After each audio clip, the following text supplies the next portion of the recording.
A while back, I took a wrong turn off a Highway 101, 5 miles down a road I almost didn't bother with, and I rolled into a street that stopped me cold.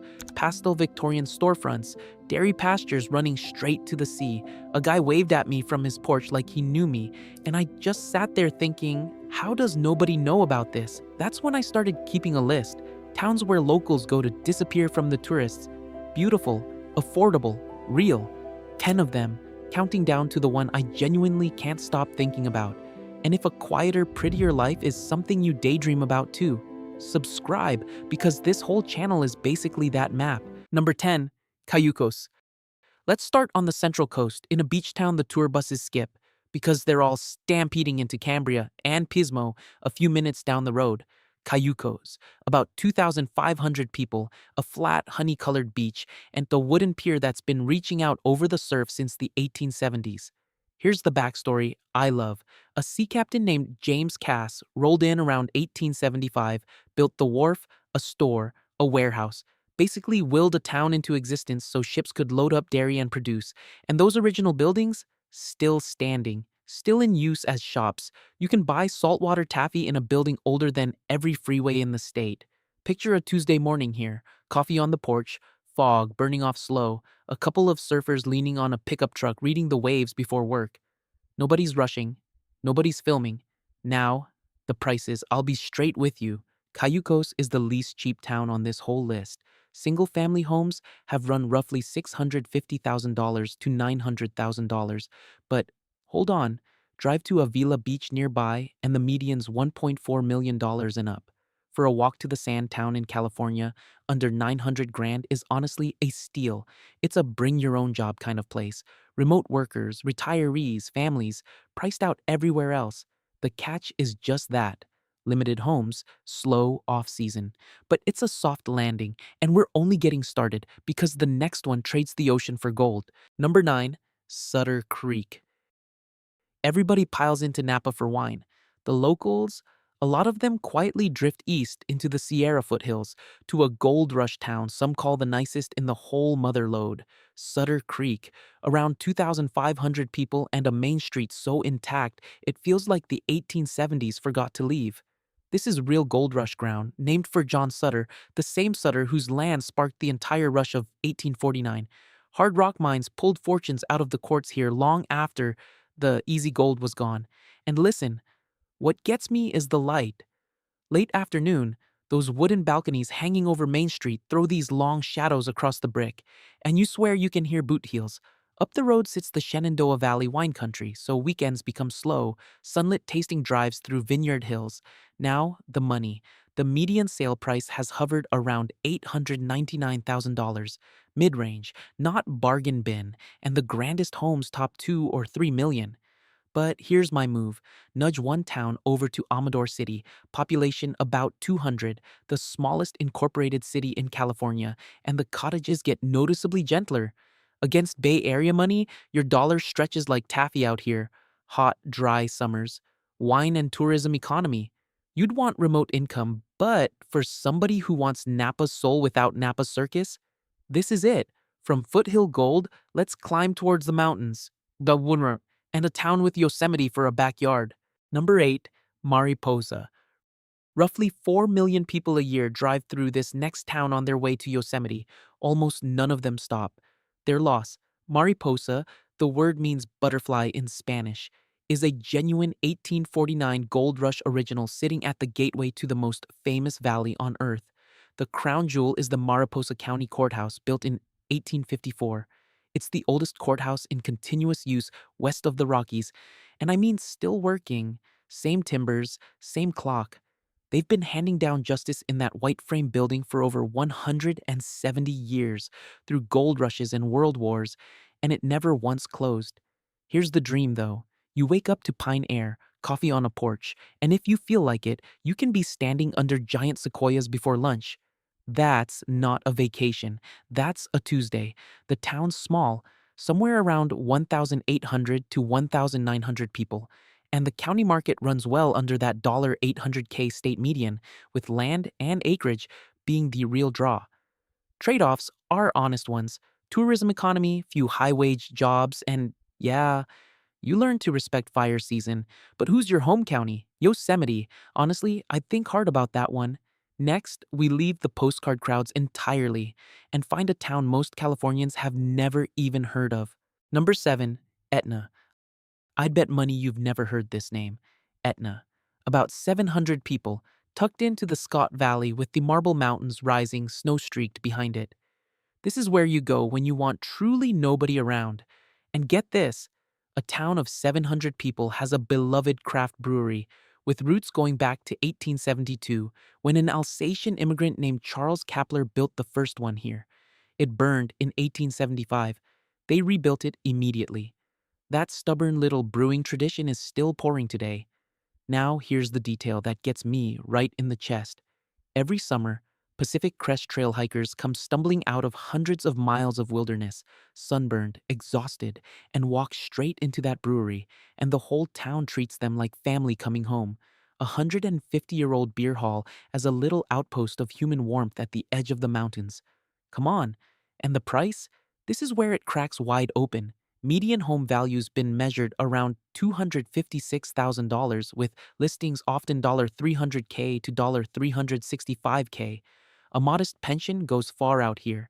The trade-off is isolation, plain and simple. It's a long drive to anything. Winters are real. The economy's small and agricultural. But quiet like this, you can't fake it.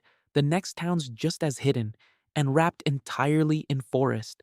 Number 6, Quincy. While everybody's circling for parking at Lake Tahoe, the Feather River Country an hour plus north stays gloriously, almost suspiciously empty. And right in the middle of it sits Quincy, a leafy mountain town of about 1,700 people that the Plumas National Forest basically wraps its arms around. Quincy's been the county seat since the 1850s, started as a gold mining town on the Feather River, then timber and railroads carried it forward.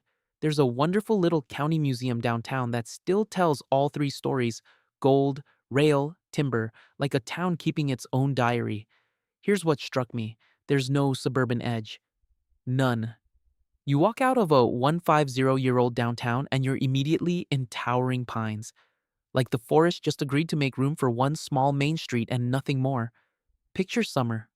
River swimming holes, pine air so clean it almost stings. Trails out your back door, real Four Seasons, and a downtown where the courthouse and the museum still anchor actual community life. And the price will stop you. Average home value sits around $310,000 to $323,000. I've seen listings lower. For a forested California mountain town, that's almost a clerical error. Tahoe nature, a fraction of Tahoe money. The trade-offs are honest. Small job market, genuine winters, no big airport nearby. Quick thing before we keep going. The next 4 towns, they're more beautiful and somehow more affordable than what we've already seen. And number 1 honestly doesn't feel real when you see the price. If you haven't subscribed yet, now's the moment because you do not want to miss where this lands. Number 5, Dunsmuir. Everybody floors it up Interstate 5 toward the Mount Shasta resorts. The locals do the opposite. They exit into Dunsmuir, a tiny railroad town of about 1,700 people sitting right on the upper Sacramento River with a town slogan I absolutely adore, home of the best water on earth. And here's the thing, they kind of mean it. The water flows untouched from a volcanic spring inside Mount Shasta that, as locals put it, never sees the light of day until it hits your tap. Is it scientifically the best? That's the city's proud claim, not a lab result.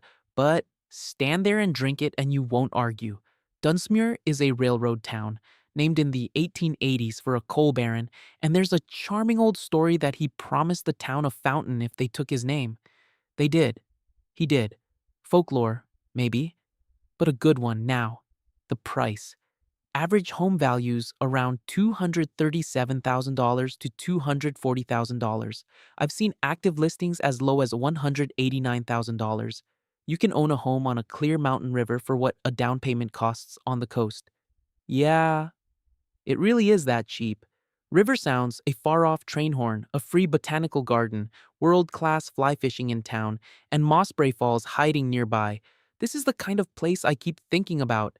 Next, we hit the coast, and one of the smallest towns in the entire state. Number 4, Trinidad. Everybody crowds into Mendocino. The North Coast's real secret is sitting quietly above its own little harbor, Trinidad. Only about 350 people, which makes it one of the smallest incorporated cities in California, and the whole village is a registered national landmark. The whole village. Spanish explorers named it when they arrived on Trinity Sunday in 1775, one of the oldest place names on the entire coast.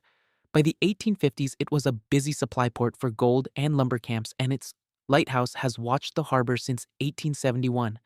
Close your eyes for this one.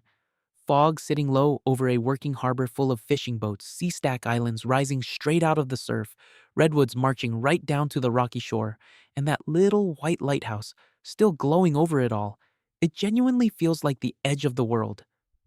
I'll be honest about the money.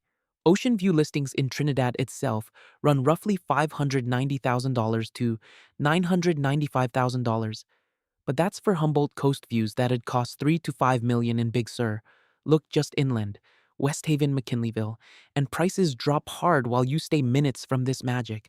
Foggy, cool, remote, few jobs, all true, but mornings here with the boats and the agate beaches and that hush, worth a lot.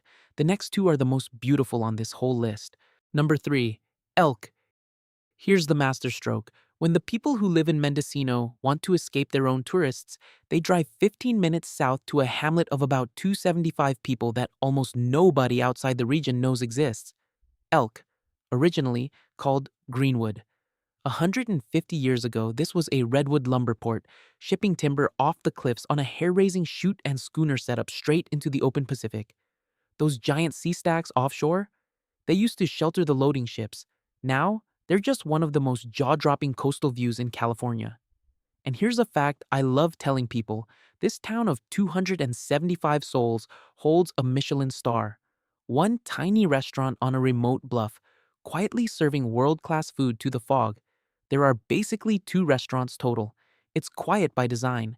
Imagine emerald headlands dropping to a beach studded with black sea stack monoliths, reading by a window as the fog rolls in, walking down to Greenwood State Beach with not another human in sight. The sunsets here set the entire coastline on fire. Real talk on price. Elk's tiny, and the Mendocino Village market averages near $928,000.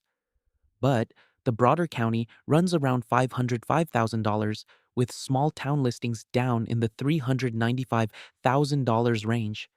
This coast is reachable if you look just off the bluff front. Bring your own income, though. There's almost no job base, almost there. Number 2 is the most famous feeling town here, and number 1 might break your heart in the best way. Number 2, Mendocino. This one you might have seen and not known its name because it's been a movie backdrop for decades. Mendocino, a village of maybe 700 to 900 people perched on a grassy headland with the ocean wrapped around 3 sides. And it looks, weirdly, exactly like a New England fishing town. There's a reason for that. It was built in the 1850s by New England lumbermen and Scandinavian immigrants, so they made it look like home. Cape Cod, basically, that took a wrong turn and landed on the Pacific. And those quirky wooden water towers poking up across the skyline. That was the town's original gravity-fed water system, a practical fix that accidentally became one of the most photographed silhouettes on the coast. Mornings here are watercolor stuff, fog peeling off the water, coffee while whales migrate offshore, gallery hopping, headland trails, picket fences, lights so good painters have obsessed over it for a century. I won't sugarcoat the village price. It averages around $928,000, listings near $1.4 million. But the play is simple. Live near it, play in it. Fort Bragg, 10 minutes north, has median sale prices around $470,000 to $610,000, plus the famous glass beach. It's the splurge of the list, I know, but some places earn it. And then there's number 1.